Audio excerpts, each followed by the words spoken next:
Ar neįtikėtina, kaip tekstai, parašyti prieš tūkstančius metų, vis dar gali būti aktualūs ir kalbėti mums šiandien?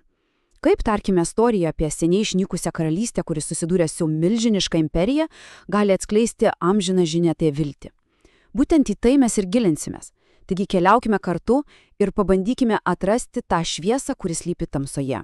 Štai šie pranašo Izaijo žodžiai – tai mūsų atspirties taškas. Ir tai yra daug daugiau nei tiesiog graži poezija. Tai galinga archetipinė metafora šviesos ir tamsos kova.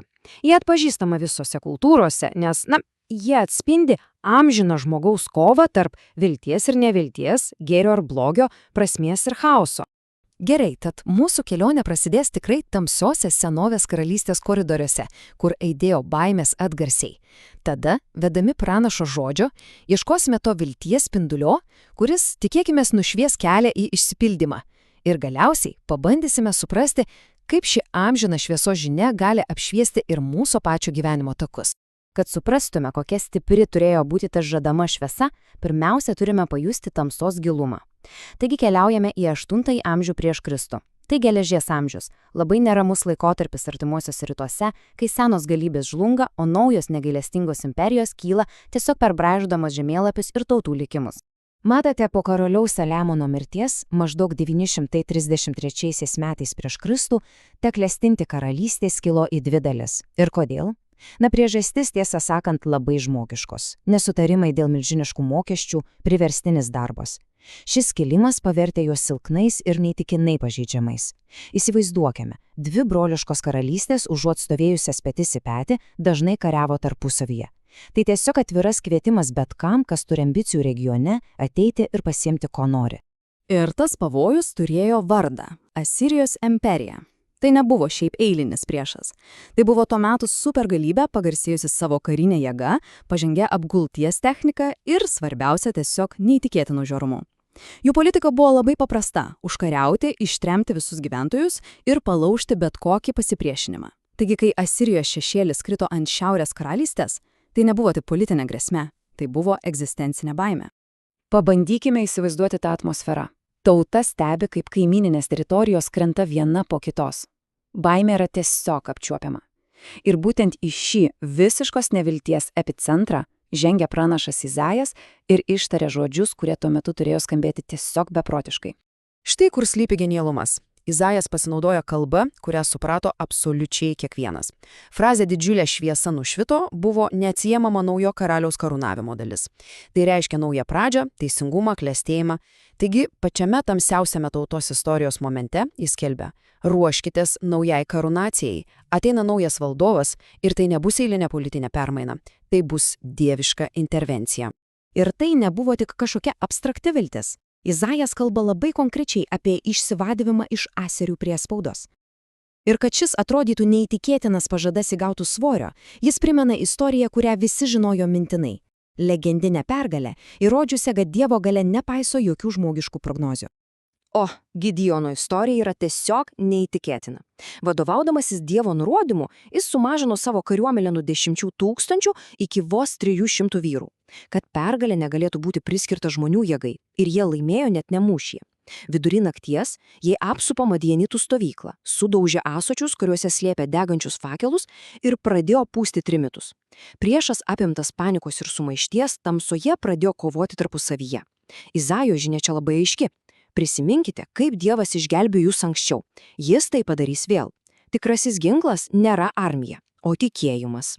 Gerai, dabar atsukime laiką į priekį. Praeina daugiau nei 700 metų. Asirijos imperija seniai žlugusi, ją pakeitė kitos. Bet Izaijo žodžiai liko. Ir štai, evangelistas Matas paima šią seną pranašystę ir įžiebė ją nauja, tiesiog akinančia šviesa. Prisiminkime, Izaijas buvo labai konkretus. Jis įvardijo pačias pirmasias teritorijas, kurias užkariavo asirai. Būtent Zabulono ir Neftalijos žemės. Būtent ten prasidėjo tamsa. Ir būtent ten, pasak jo, vieną dieną turėjo nušvisti šlovė.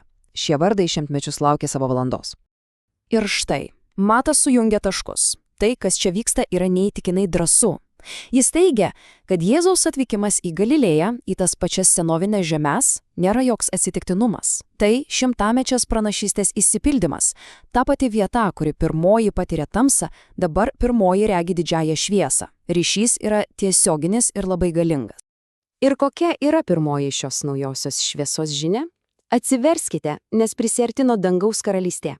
Tai nėra kvietimas į politinį sukilimą prieš Romos imperiją. Tai skelbimas, kad prasideda nauja era. Dangaus karalystė tai ne vieta kažkur debesyse. Tai dvasinė realybė, kurioje viešpatauja Dievo valia, teisingumas, ramybė ir meilė. Jėzus sako, laukimas baigėsi. Ši karalystė jau čia, tarp jūsų. Tačiau tamsa gali būti ne tik išorinė, kaip kokia galinga imperija. Kartais įkyla iš vidaus ir grasina sudraskyti bendruomeniai gabalus. Apaštalas Paulius, rašydamas laišką jaunai krikščionių bendruomeniai Korinte, susidūrė būtent su tokia vidinė tamsa. Problema Korintoje buvo susiskaldimas. Žmonės pradėjo rinktis favoritus. Vieniems patiko Pauliaus gilūs teologiniai argumentai, kitiems Apolo iškalba, dar kitiems Petro kaip artimiausio Jėzaus mokinio autoritetas. Susikūrė tikri fanų klubai ir bendruomenė pradėjo byrėti dėl išdidumo ir konkurencijos. Pauliaus atsakymas yra meistriškas. Jis net nesileidžia į diskusijas, kuris pamokslininkas geresnis. Vietoj to, jis užduoda vieną aštrų, viską į vietą sustatantį klausimą. Argi Kristus padalytas? Jo mintis paprasta. Visi šie pamokslininkai yra tik Dievo įrankiai, tik žinios nešėjai. Svarbiausia yra pati žinia, o ne tas, kas ją skelbia. Visi buvo pakrikštyti ne į Paulių ar Apolą, o į vieną Kristų. Todėl bet koks susiskaldimas yra tiesiog absurdiškas. Štai čia ir atsiskleidžia priešnodis tiek išoriniai baimiai, tiek vidiniam susiskaldimui. Kai šviesos ir stiprybės šaltinis yra vienas, vienintelis, viešpats, tada išnyksta pagrindas tiek baimiai prieš imperijas, tiek pavydui ar konkurencijai bendruomenės viduje. Viskas tiesiog įgauna teisingą perspektyvą. Ir čia mus prie esmės atveda žodis, kurį visi puikiai žinome – amen. Jo hebrajiška šaknis aman reiškia ne tik tebūnie, ji reiškia būti tvirtam, stovėti tvirtai, įsikibti. Taigi tikėjimas nėra tiesiog pasyvus pritarimas kažkokiai idėjai. Tai aktyvus, valingas veiksmas, tvirtai laikyti šviesos, ypač kai viskas aplinkui skendi tamsoje. Tad ką mums sako visa ši kelionė per šimtmečius nuo Asirijos grėsmės iki Barnių Korinte? Kokia yra ta ilgaamžė žinia, kuri išlieka aktuali ir šiandien? Manau, šis sakinys tai apibendrina tiesiog tobulai. Viltis nėra naivus optimizmas ar paprasčiausias noras, kad viskas būtų gerai. Viltis yra paremta atmintimi. Ji kyla iš prisiminimo, kaip šviesa jau nugalėjo tamsą praeityje, kaip Gideono pergalė, kaip išsivadavimas iš priespaudos. Būtent ši istorinė atmintis suteikia tvirtumo tikėti ir laukti, kad šviesa vėl nugalės. Ir štai klausimas, kurį šie senovės tekstai galiausiai užduoda mums visiems. Taip, jie kalba apie istorinės krizes ir bendruomenių konfliktus, bet iš tiesų jie kalba apie universalią žmogaus patirtį. Kaip išsaugoti viltį, kai pasaulis atrodo tamsus, kaip atsispirti vidiniam susiskaldimui ir pavydžiai konkurencijai, ir kur kiekvienas iš mūsų galime rasti tą šviesą, kuri būtų mūsų tvirtovė šiandien.